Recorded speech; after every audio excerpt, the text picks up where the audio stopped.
आज है 8 फरवरी 2025 दिन शनिवार। Welcome back to news 34 Hindi.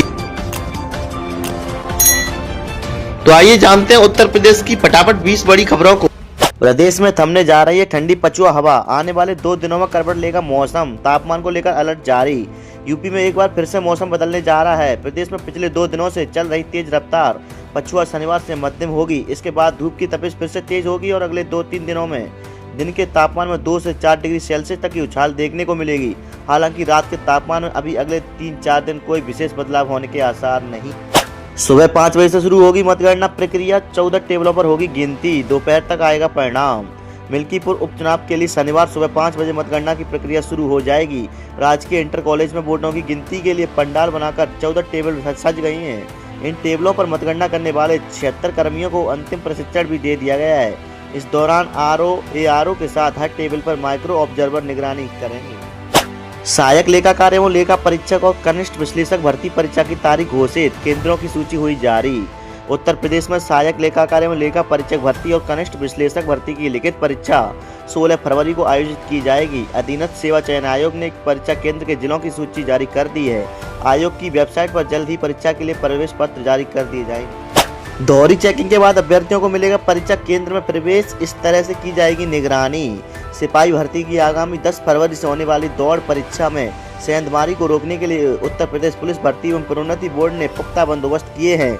PSC की 12 वाहिनियों में आयोजित होने वाली दौड़ परीक्षा में शामिल होने वाले अभ्यर्थियों की 2 बार चेकिंग के बाद प्रवेश दिया जाएगा। वहीं तकनीकी मदद से परीक्षा के दौरान किसी भी तरह की गड़बड़ी को रोकने का भी इंतजाम किया गया है। यात्रियों के लिए खुशखबरी। 3 रेलवे स्टेशनों पर बढ़ेंगे 18 ट्रेनों के ठहराव। नहीं जाना होगा चारबाग। राजधानी के 3 स्टेशनों पर 18 ट्रेनों के ठहराव बढ़ाने की तैयारी है। मार्च के पहले हफ्ते में स्टॉपेज के प्रस्ताव पर अंतिम मोहर लग सकती है।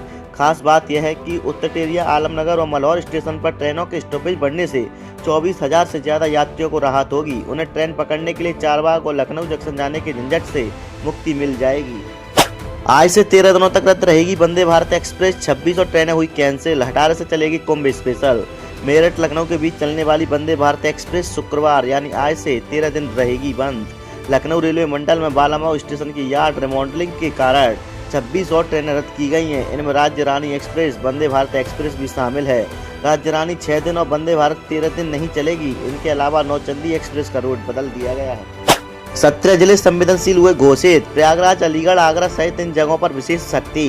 प्रदेश में 24 फरवरी से शुरू हो रही बोर्ड परीक्षाओं को लेकर माध्यमिक शिक्षा विभाग तैयारियों को अंतिम रूप दे रहा है। इसके तहत जहां स्तर पर कंट्रोल रूम बनाए जा रहे हैं, वहीं राज्य स्तर पर कंट्रोल रूम को अंतिम रूप दिया जा रहा है। इसके साथ ही 17 जिलों परीक्षा के लिए संवेदनशील घोषित किया गया है। यहाँ विशेष निगाह रहेगी।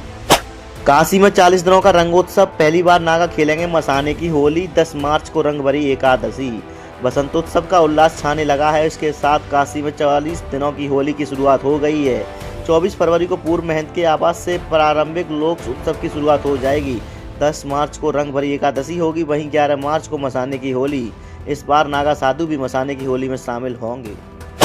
48 साल बाद हुआ मां अन्नपूर्णा मंदिर का कुंभाभिषेक। शुभ मुहूर्त में शंकराचार्य ने किया पूजन।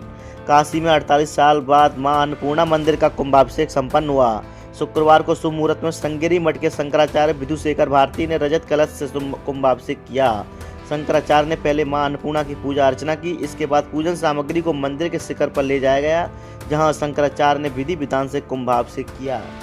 वाराणसी में जलमार्ग प्राधिकरण देगा नावों के लिए लाइसेंस। जल्द तय होगी रूपरेखा।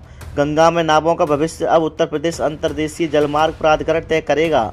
जल पर्यटन को बढ़ावा देने के लिए प्राधिकरण की ओर से लाइसेंस भी जारी किए जाएंगे। अब तक नावों का लाइसेंस नगर निगम की ओर से बनाया जाता था।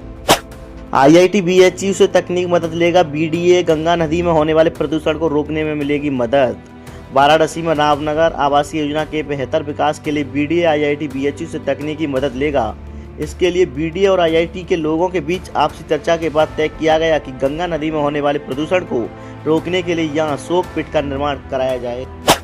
रामनाथ कोविंद बोले, गेम चेंजर साबित होगा वन नेशन वन इलेक्शन। 2034 में लागू होने की है संभावना।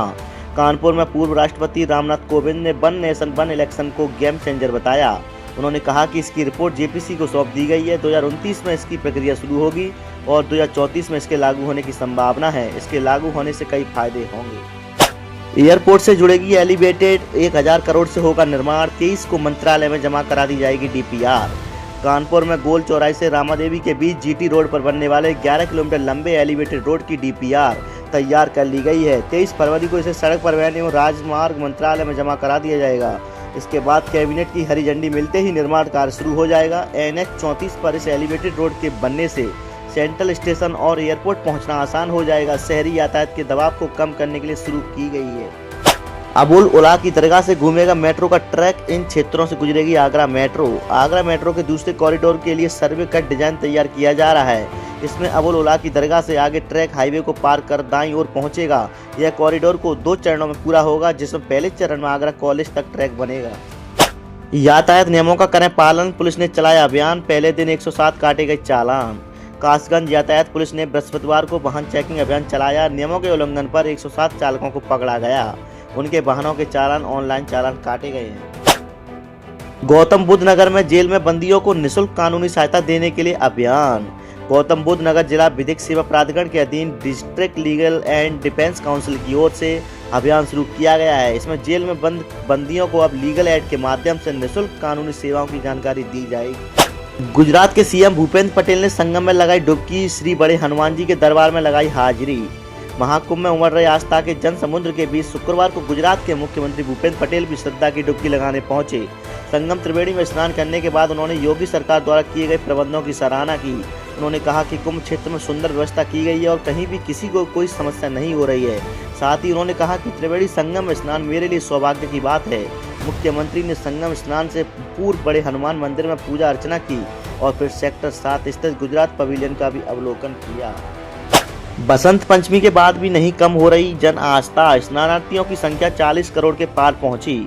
मां गंगा, मां यमुना और अदृश्य मां सरस्वती के पवित्र संगम में श्रद्धा और आस्था से ओतप्रोत साधु संतों, श्रद्धालुओं, कल्पवासियों, स्नानार्थियों और ग्रस्तों का स्नान अब एक नए शिखर पर पहुंच गया है। इसी क्रम में शुक्रवार तक स्नान करने वालों की संख्या 40 करोड़ का आंकड़ा पार कर लिया है। अभी महाकुंभ 19 दिन शेष है और पूरी उम्मीद है कि स्नान करने वालों की संख्या 50 करोड़ के पार जा सकती है। जीटी रोड से मेहरावल रेलवे स्टेशन तक का मार्ग होगा 4 लेन, 36.91 करोड़ का बजट हुआ जारी। अलीगढ़ के जीटी रोड से मेहरावल रेलवे स्टेशन तक 3.1 किलोमीटर का मार्ग 4 लेन बनेगा। शासन स्तर से प्रोजेक्ट की मंजूरी के साथ ही 36.91 करोड़ का बजट जारी कर दिया गया है। लोक निर्माण विभाग द्वारा इसका निर्माण किया जाएगा। इस मार्ग के बनने के बाद सूत मिल चौराहे से होकर रेलवे के माल गोदाम तक पहुंचने वाली भारी माल वाहकों को शहर के भीतर तक नहीं जाना होगा, बल्कि बाहर से ही रास्ता मिल जाएगा। इससे शहर में कई प्लांट जाम समाप्त हो जाएंगे। LLB तृतीय सेमेस्टर परीक्षा 12 फरवरी को पेपर कम निकलने पर हुआ था एग्जाम स्थगित। राजा महेंद्र प्रताप सिंह राज्य विश्वविद्यालय की LLB तृतीय सेमेस्टर के भारतीय साक्ष्य अधिनियम पेपर की परीक्षा 12 फरवरी को होगी। 5 फरवरी को पर्चे कम होने के चलते LLB तृतीय सेमेस्टर के रेगुलर विद्यार्थियों की भारतीय साक्ष्य अधिनियम पेपर स्थगित कर दिया गया था।